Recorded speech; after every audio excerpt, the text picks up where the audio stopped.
Good evening, everyone, and thank you for joining us. Rod has the night off. The Gage County Sheriff's Office is now warning people to be on alert as those scammers could still be in the area. Channel 8's Veronica Barreto talked to law enforcement and joins us live with more in our top story. Veronica?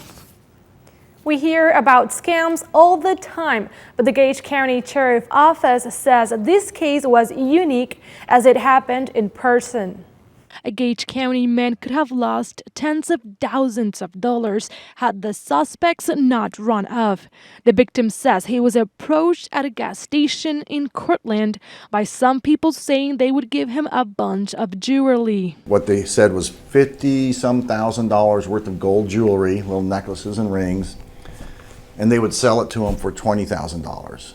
The suspect said they needed the money to buy plane tickets to return it to Dubai. Being the kind-hearted gentleman that most Nebraskans are, he was willing to kind of talk about it and said, we'll follow them to the bank in Pickerel. Sergeant Hansen says that they were trying to have the men take them to his home or to another bigger bank in the Beatrice area.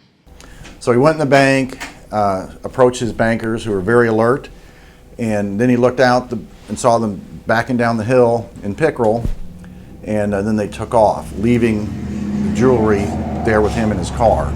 Hansen says that the victim then talked to First State Bank employees on what was going on, and they immediately contacted the sheriff's office. Hansen says that they believe these people are not from the area and that this is a unique case, different from phone call scams. A case that really kind of stood out, and that not only for the amount, but that it occurred in person. Now the sheriff's office is alerting people on how to identify these scams. They say if it's too good to be true, it's probably a fraud.